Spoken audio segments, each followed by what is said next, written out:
The Health Effects of Fad Diets is a series presented by the Spring 2022 Basic Nutrition class at the University of Massachusetts, Amherst. Presenting the Mediterranean Diet.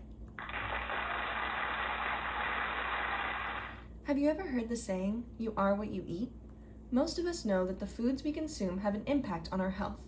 But how can we tell which foods are good for our health and which are bad? Maybe you've tried consulting the internet and were instantly informed of 100 different diets, each claiming to be the best for your health and wellness.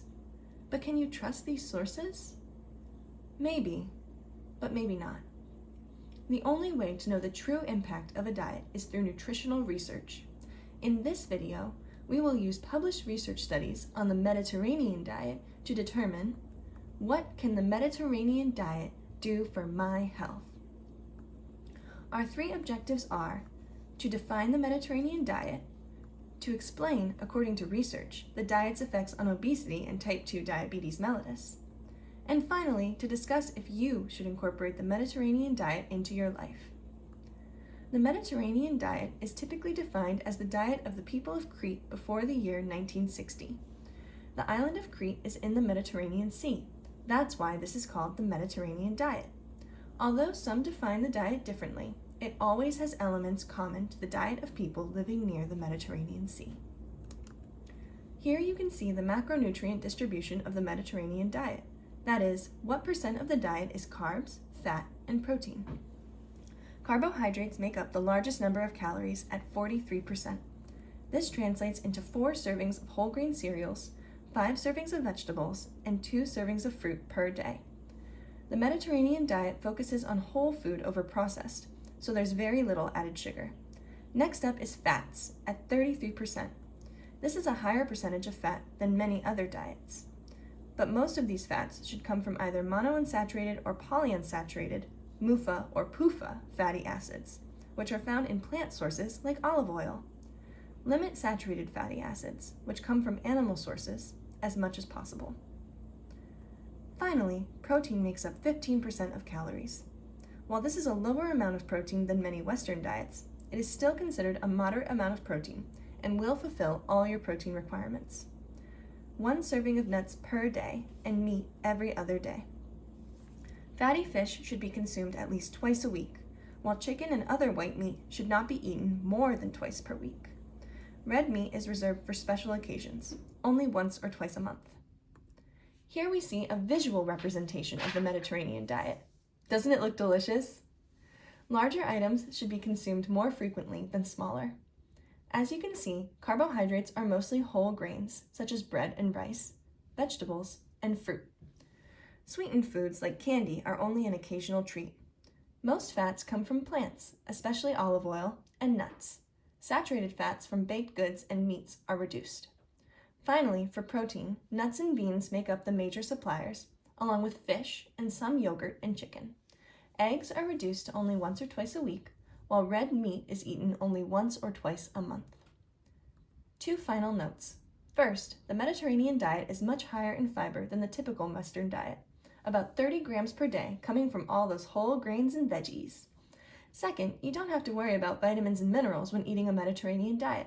Your recommended daily intake is fulfilled by the variety of fruits and veggies. Now we'll move on to the health effects of the Mediterranean diet. Consumption of a Mediterranean diet is correlated with significant reduction in total mortality. This means that as you change your diet to be more Mediterranean, your odds of dying from all causes is reduced. Furthermore, following the Mediterranean diet has an inverse association with body mass index.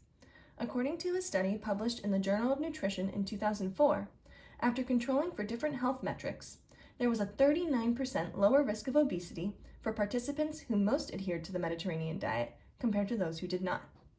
3 factors within the diet are thought to cause this protection from obesity: the overall reduction of calories, increase in fiber, and switch from animal-based sources of saturated fat to plant-based sources of unsaturated fat. However, it's important to note that an increase of Mediterranean diet is also correlated with an increase in exercise. This may be another potential causative factor. Now we're going to discuss type 2 diabetes. Type 2 diabetes is a metabolic disease characterized by hyperglycemia due to insulin resistance. But what does that mean? We're going to show you. Here is a normal body. We see blood flow represented by the red background, one body cell, and glucose, the yellow dots. For your body to make energy, the glucose from the food you eat needs to get inside the cell. To do this, your body releases a hormone called insulin when there is a lot of glucose in the blood. That's the blue dot.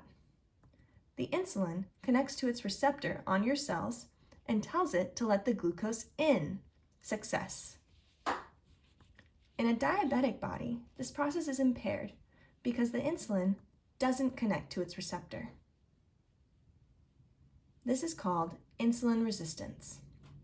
The glucose cannot enter the cell. It just travels down the bloodstream.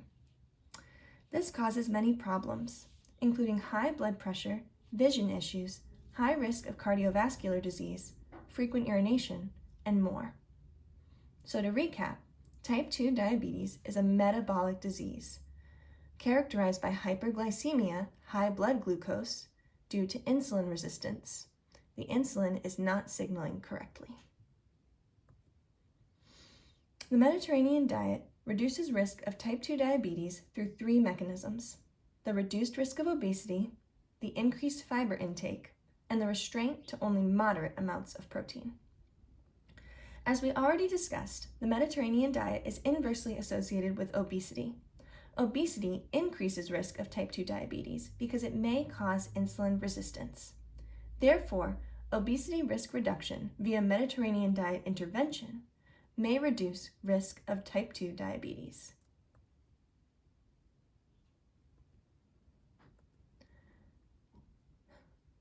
The 30 grams of daily fiber included in the Mediterranean diet slow the absorption of carbohydrates from your digestive tract into your body.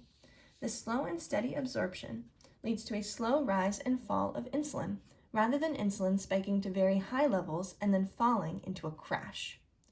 Reduction of insulin spikes leads to less insulin resistance, resulting in a 20 to 30% reduced risk of developing type 2 diabetes.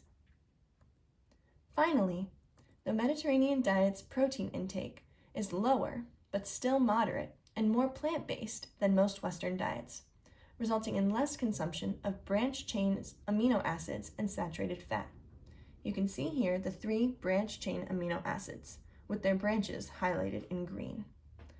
High intake of branched-chain amino acids are associated with poor metabolic health and increased risk of insulin resistance and type 2 diabetes, leading some to hypothesize a causal relationship between the branched-chain amino acids and type 2 diabetes. However, the exact mechanism of this relationship is unknown.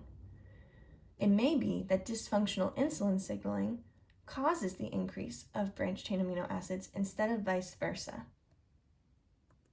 So, after learning all of this information, should you try the Mediterranean diet?